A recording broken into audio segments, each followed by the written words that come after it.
Good afternoon. My name is Jana Harkins, and I have the pleasure of being the president of the Oklahoma Federation of Democratic Women. My term of office, fortunately, will end in a few months at our state convention.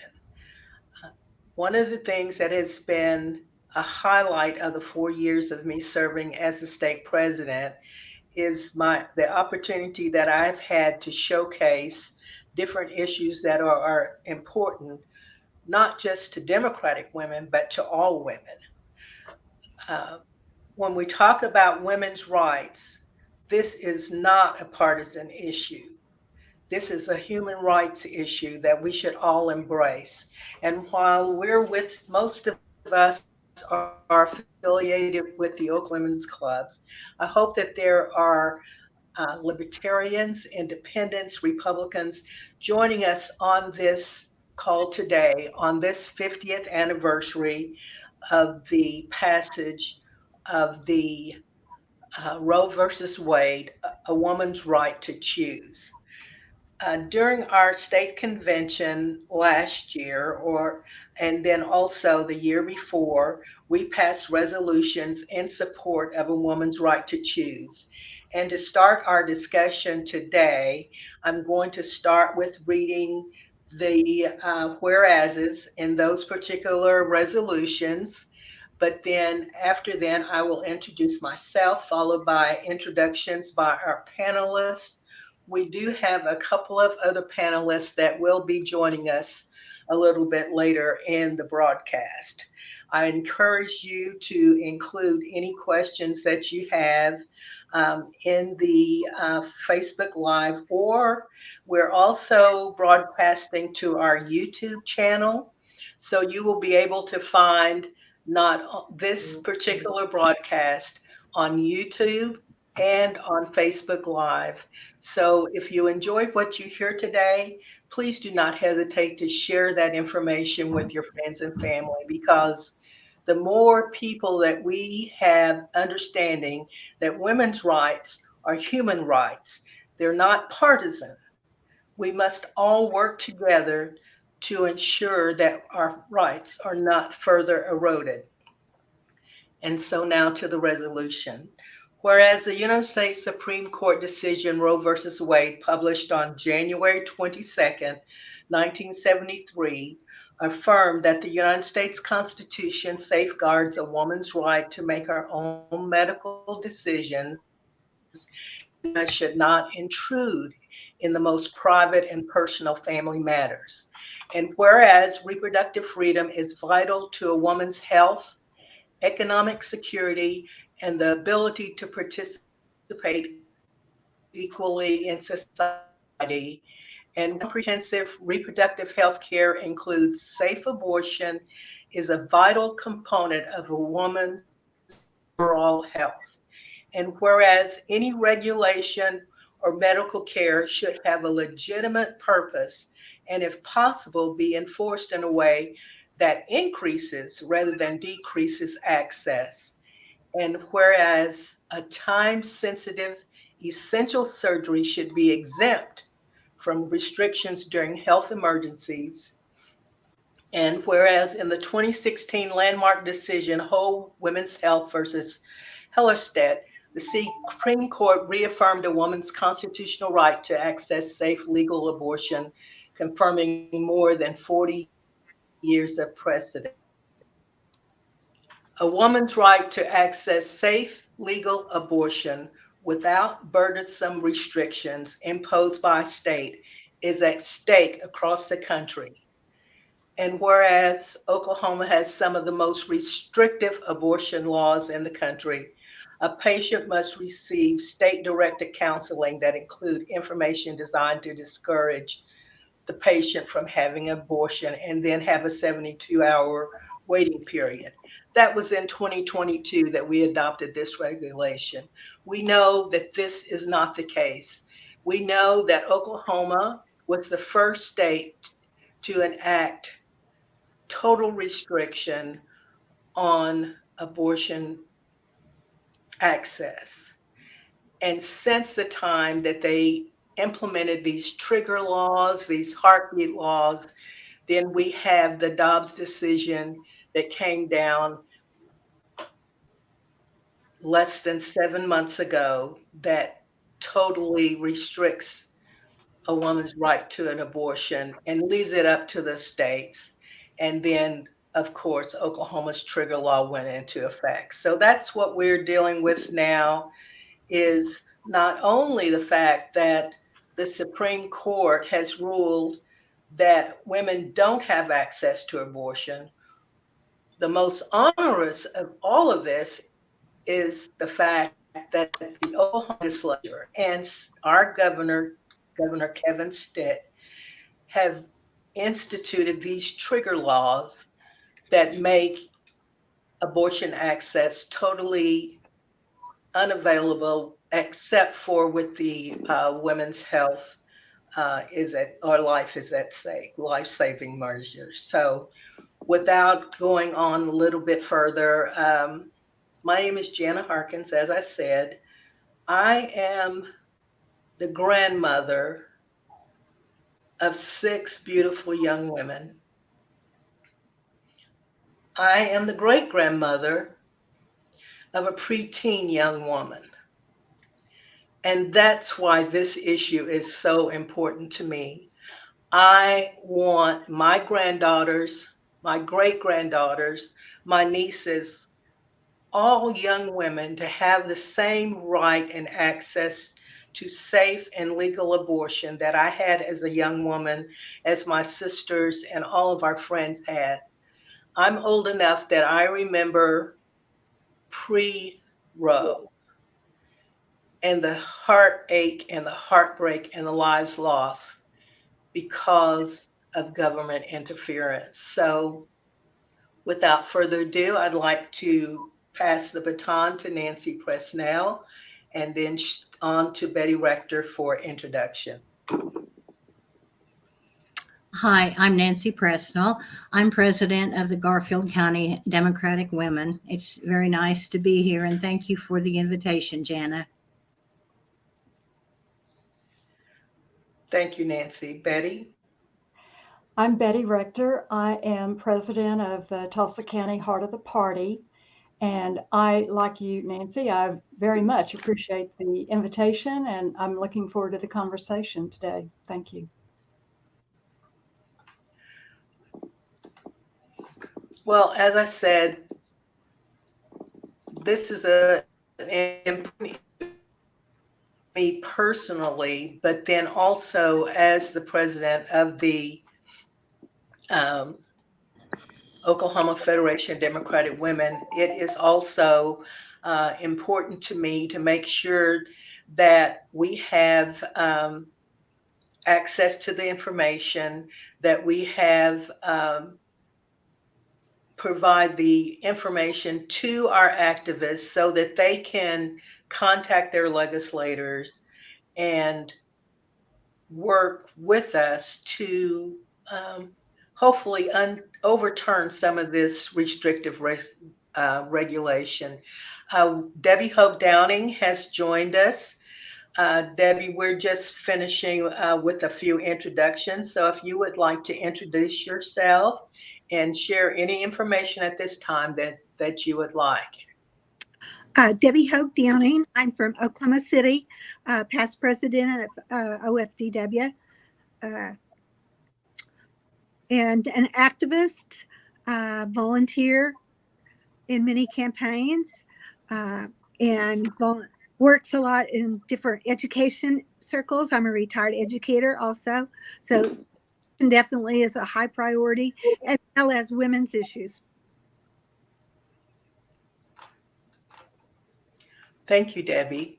And I like to always say that Debbie is, we don't have what you call a legislative director for the Oklahoma Federation of Democratic Women, but I say that Debbie is our legislative director because she does such an excellent job of working with our legislators, supporting our legislators, making sure information is brought back to us that we need.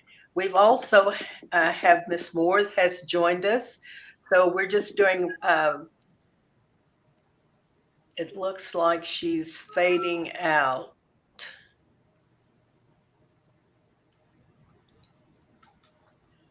I'm going to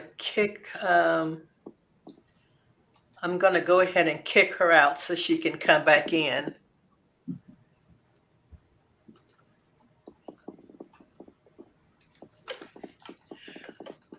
So one of my most favorite quotes is from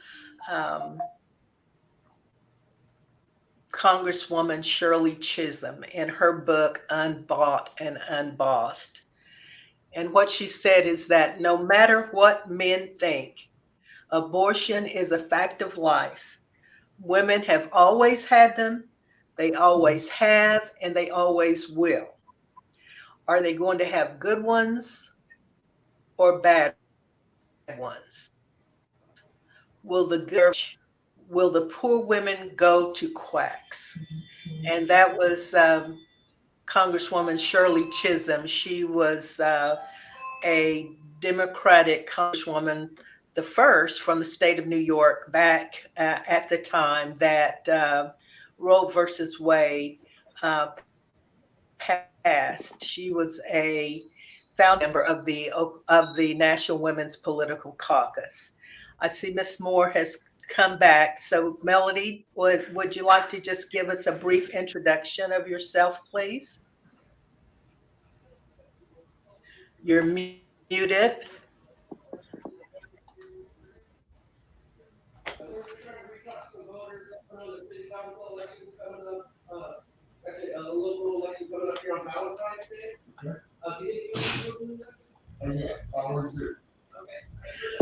So I'm not, Melody, can you hear me?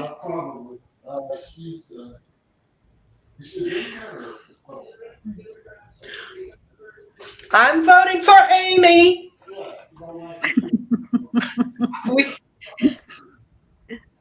Excuse me, there's someone ringing my doorbell, and it's someone campaigning for Amy Warren, who some of you probably remember was spoke to our board meeting a couple of months ago. So they're going to put a yard sign in my yard. So yeah, she is definitely a proponent of a woman's right to choose. So one of the things that I did since in preparing for today is that I went on and looked for bills that have been introduced for this particular legislative session. And I was simply appalled at a couple of bills that are being that have been introduced by our state senator from McCurtain County, Warren Hamilton. He has two bills that he has introduced, and one of them actually penalizes women for having an abortion. I'm sure all of you know that the stance of the National Right to Life movement is that they'll penalize doctors, they'll penalize friends, they'll penalize cab drivers, but they won't penalize women that are seeking abortion. Well, Oklahoma always wants to be first, I guess. So here, Hamilton has introduced this bill. Debbie, have you heard any discussion about this or seen anything in the media or anything? No, I have not. I just can't believe. And then he also has another bill that he has introduced um, to protect the rights of the preborn. Do either of you like to have a few words about the preborn?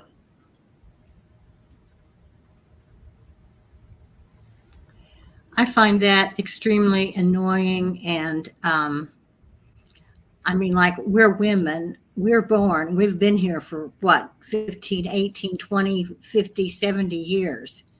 We don't have any rights. I find that preborn thing highly offensive. Right. And not only does his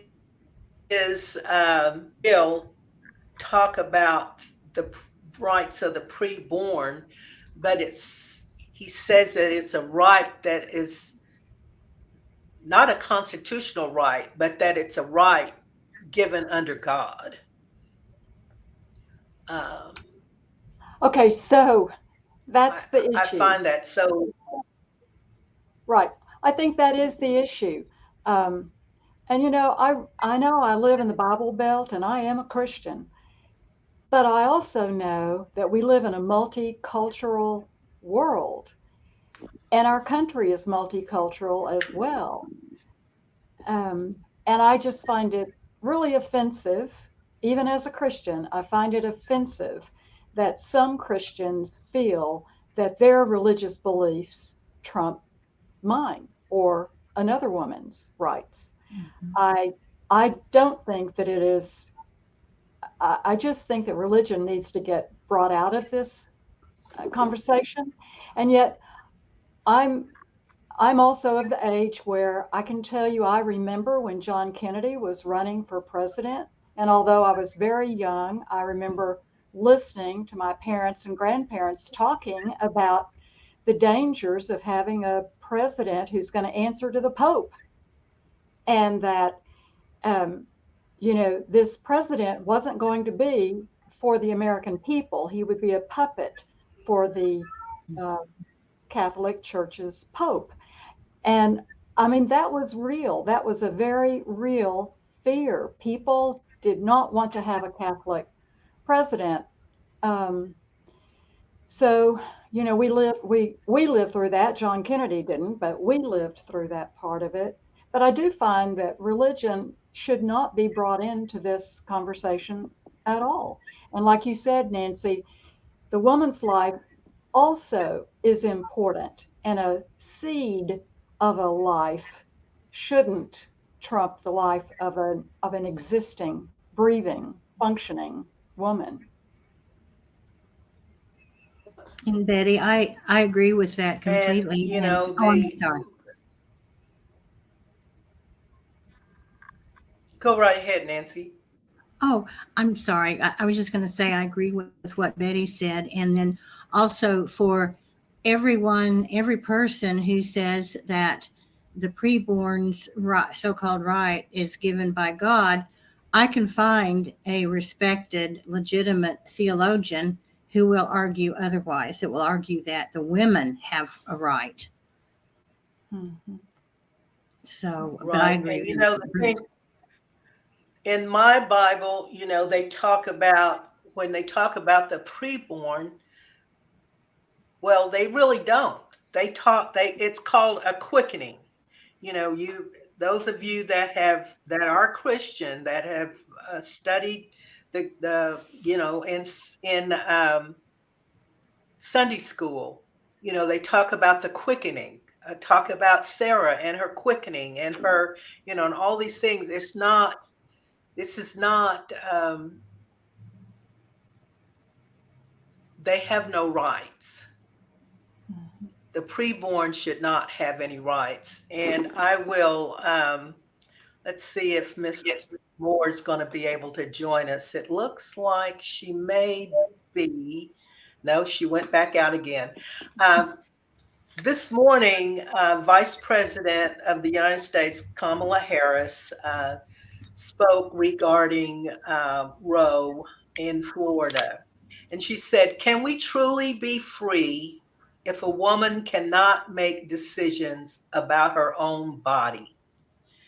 Can we truly be free if a doctor cannot care for her patients? Can we truly be free if families cannot make intimate decisions about the course of their lives?" Um, and that is so true. It's that they have these legislators are doing all that they can to limit not only our rights as citizens, but our rights as persons. Mhm. And without regard, you know, what we found though is that when the people get to make those decisions, like Kansas, our neighbor to the north, Kansas, we know the wonderful job that they did in beating back the constitutional amendment that had been presented. And I will say that Speaker McCall, he has introduced legislation uh, or bill to he's actually introduced two bills to put the question of abortion on the ballot. Of course, it's not very there's not much meat to what he's introduced so far. But I was thinking, well, since we haven't seemed to be able to pass the hurdle of getting a good abortion rights bill on the ballot ourselves, maybe the next best thing is to defeat the onerous legislation that they present. Anyone care to You discuss know, that? I think that sounds like a very slippery slope. I am fearful if it is on a ballot. I do not think that the people of Oklahoma will overturn. I do not think they will. Back when the Equal Rights Amendment was presented, and every woman thought that would pass. Why wouldn't it pass? Because women did not have equal rights to men. And yet that failed big time, thanks to people like Phyllis Schlafly and, a lot of women in the Republican Party who felt very strongly that the patriarchal unit that we have lived with here in this country would be in danger if women had equal rights to men. And so they pretty much single-handedly voted that down, or didn't allow it to pass, I should say. And that's pretty scary because those were women fighting against women's equal rights. And I'm afraid that would be the same thing that would happen today. I don't know if you saw the footage yesterday of the women, young women, lots and lots of young women who were saying that they would not be satisfied until abortion was banned everywhere, period. Did you see that? The marches that were held Friday and Saturday in this country. No, It's they were shocking. located. Well, in various cities, and they were big marches, but there was one really big one in Washington, D.C. It is appalling to me. I cannot fathom, I don't understand why women would vote against women's rights, but they do. They are. There was Now, a I'd like to say, poll recently here in. Go ahead, Debbie. I went to the rally today at the Capitol, um, and there were a lot of young women there, and they were the ones that were speaking out that they were fear that they were totally appalled that they don't have the rights anymore. Um, so if there are more women like that would stand up and say, no, we are not going to let any more of the rights be taken away from us. This is what's got to happen. Well, bless their hearts. There I'm was glad a recent poll. Go ahead. I was going to say there was a recent poll here in Oklahoma that was conducted, And they said that only 14% of Democratic voters and 12% of independent voters said they would favor a total ban on abortion. So that's encouraging. But on the Republican side, 48% of those voters surveyed said they would support a total ban. So that speaks to what you're talking about, Betty. Unfortunately, as I said when we started, they have totally politicized Mm, this issue of women's rights. right. Not just women's rights, but rights of all people who have historically been oppressed. They have, it's just like Dom and his Oh, stupid woke culture. It's just it it is so disheartening. And one of the things that I always say is that the reason put these ridiculous bills is so they basically don't have to do anything else. They don't have to do anything that helps anyone because they're spending all their time on this idiotic legislation, um, and it just seems to get worse and worse. I just am in fear of what's going to happen when all of these shell bills that they've put up, when they start fleshing those out. We're going to have so much work to do. And that's the thing, is that this is work. Um, I have family that live in Michigan. And one of the things that we talked about when I was up there a few months ago was the people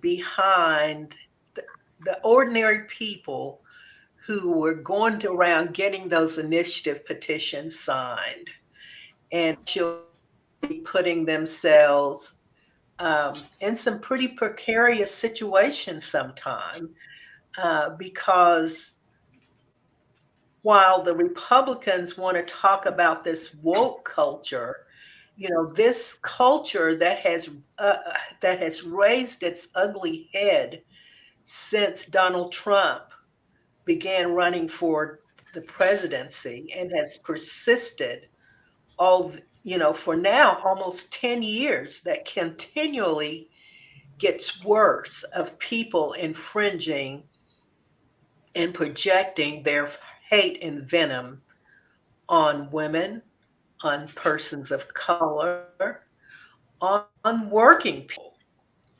It is very, very sad. So, one of the things that troubles me with all of this new restriction is that, as I said, I'm 70 years old. So I was a 20-year-old girl when Roe versus Wade passed. And I was really kind of green, I guess you would say, in that I really didn't know what that was all about. And I had a coworker that explained it to me. And of course, living with Roe for the past 50 years, there were some things that I just took for granted, that so many of us took for granted, that it was the law of the land and it would always be. Um, and now, of course, we talk about how important it is that Roe get codified, or the right of women to choose reproductive choice, that it get codified into federal law, or we're just doomed, and that we'll have to live with these restrictive, burdensome regulations that are being passed by the states. Um,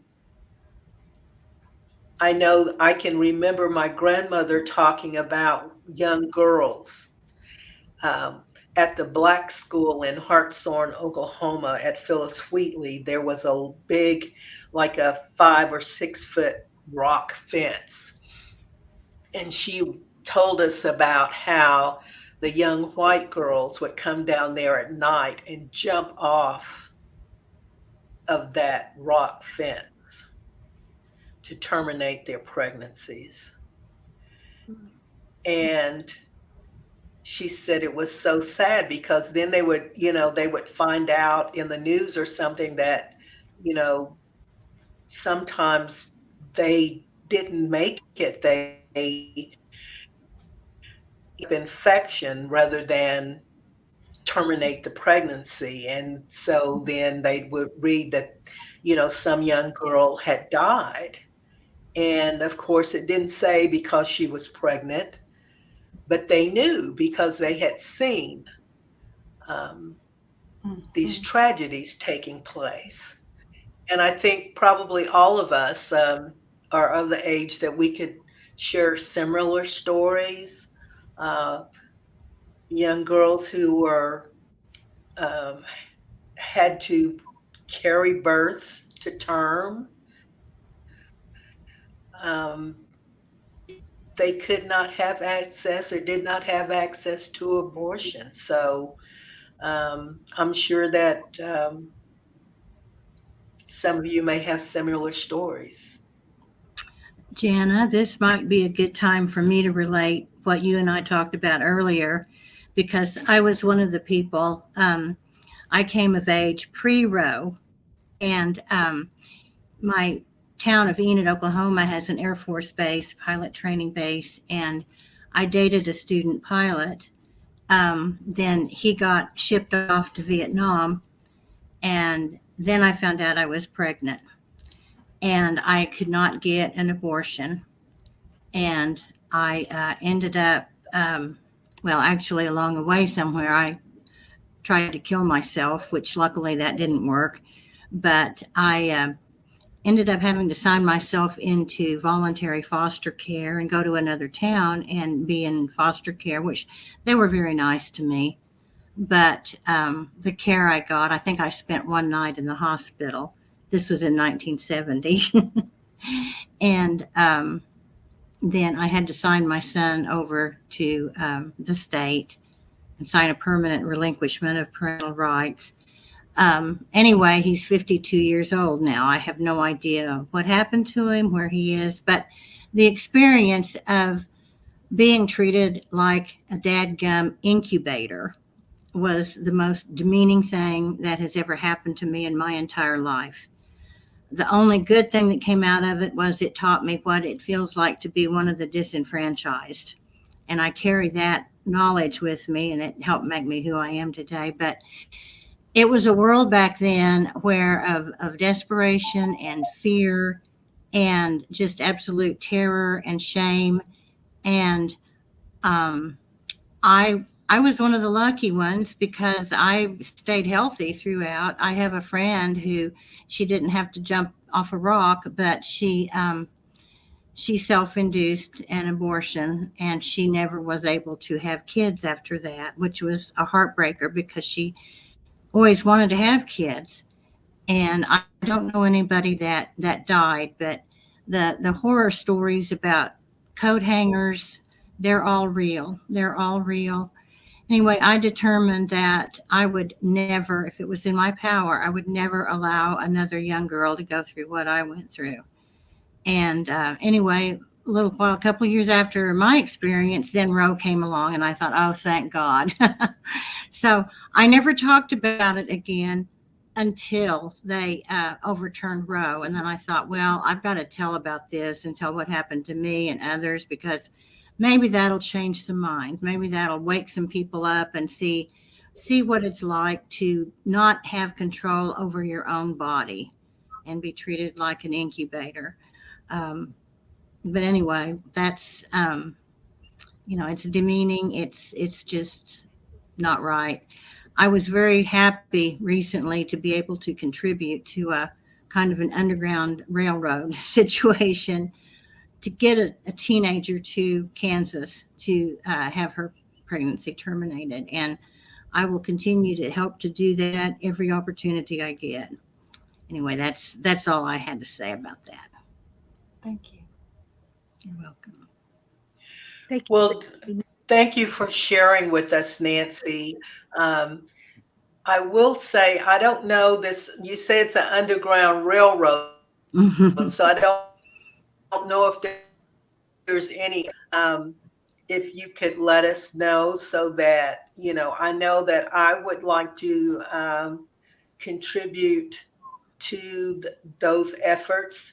I was watching a documentary yesterday, and they were talking about how people with small planes, how they have a network going on where they fly people to states to where they can have access to safe and legal terminations. Um, it is so important when you have, such restrictive laws here, like we have here in Oklahoma, that, the restrictive laws that Hamilton, actually there's, it's not quite 10. I'm sure there'll probably be more before the Oh, legislature yeah. Johnny dies, but right now I think there's about 8 abortion bills that have been presented already. So that's going to take up quite a bit of the discussion and the legwork that we have going on. As you know, the legislature goes into session on February the 6th. And so we're encouraging everyone that can to make a plan to go to the Oklahoma legislature and and be there, just because it is our house, and just to be there as often as possible. And for those that live in other cities and have other or work or have other restrictions, you can also access the sessions online.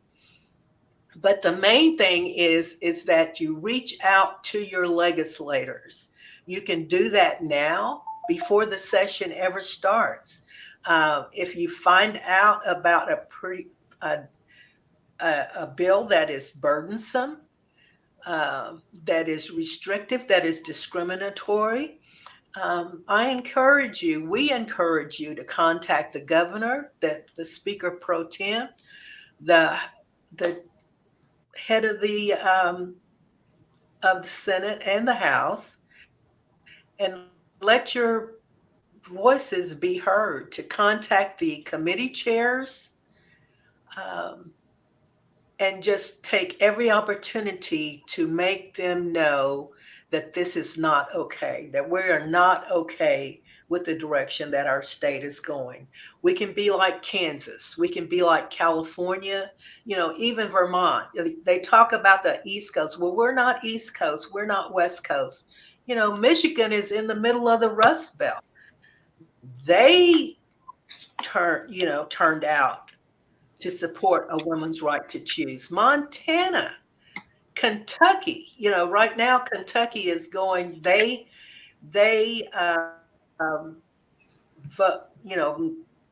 voted against the referendum, but right now there's still a bill that's before their state Supreme Court that will determine whether or not women have access to free and legal abortion in Kentucky. But and it's really politicized there, because they've had some Supreme Court elections, and so nobody knows what's going to happen, because the way they feel in Kentucky is that the the Kentuckians elect the state Supreme Court, just like we do here in Oklahoma, but they feel because they are elected by the people, then they should support the will of the people. Now, that makes real good sense to me too. But unfortunately, that's not the way that we, the powers that be feel about it here in the state of Oklahoma. Um, is there anything else before we close that any of you would like to share or discuss? I will say that we are getting ready for our 57th annual state convention that will be held here in Oklahoma City, March 23rd through the 26th. At the Embassy Suites, Oklahoma City Airport on Meridian, on South Meridian, what we call our home because we've been there so many years. But that event will kick off with our uh, first annual Women in Blue event for the Oklahoma Federation of Democratic Women. Debbie Hogue Downing is chairing that particular event. And at this time, Debbie, is there any information that you would like to share with us? Just find something blue and be ready to go on that Thursday. And like Jenna said, you must contact Yes, and we legislators are. because it's important that when we go to the Capitol on the 23rd of March, that you already have uh, that you already can talk to your legislator, and they already know who you are. That it's important that we make appointments with them on that day. Uh, your legislators are in town on Fridays. They're not here in Oklahoma City. They are back in the district. They have meetings with constituents on Friday and on the weekends. So please start making it an weekly or bi-week, every couple of weeks. Meet with your legislators on a Friday. Set up a coffee or something. But be sure you are in constant contact with them so they know who you are.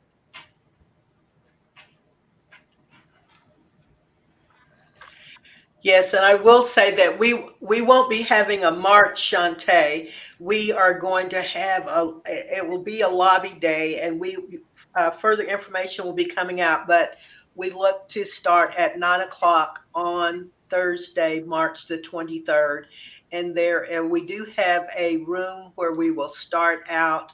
But that escapes me at this particular time what that room number is. So we will be sharing additional information concerning the march, and we would like it for as many people to and organizations here in the Oklahoma City area, especially to join in with us.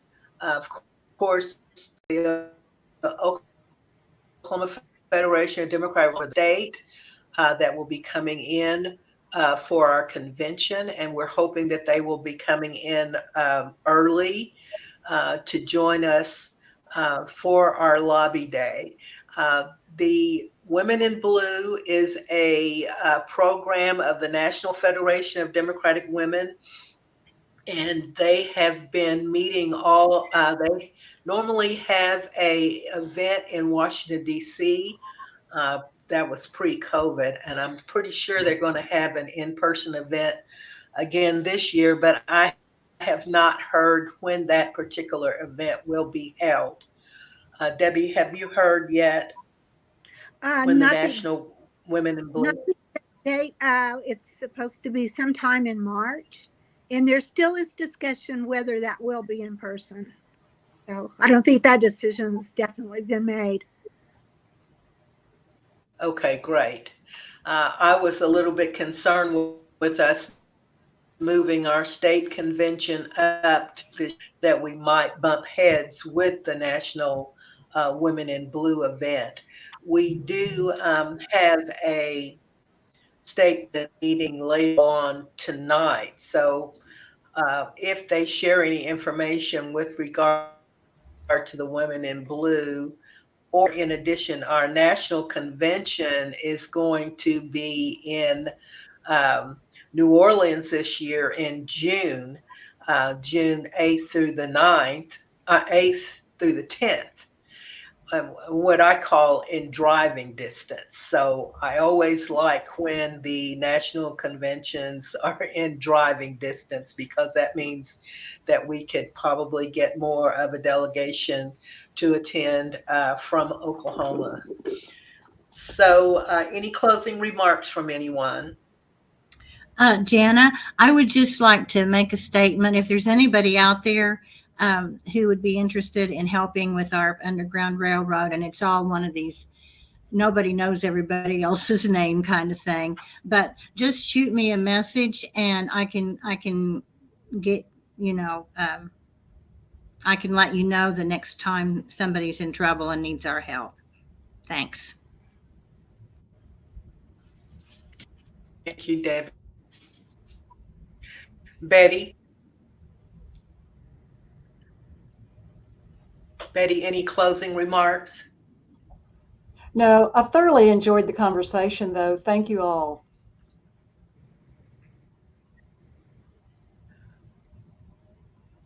Thank you. So without further ado, I want to thank those people that have joined us online. Again, this broadcast will be available on Facebook in the archive, and it will also be available on our YouTube channel. And I would just like to encourage all of you that can to make plans to attend our 57th annual state convention here in Oklahoma City, March 23rd through the 26th. And have a great week. Thanks. Thank you.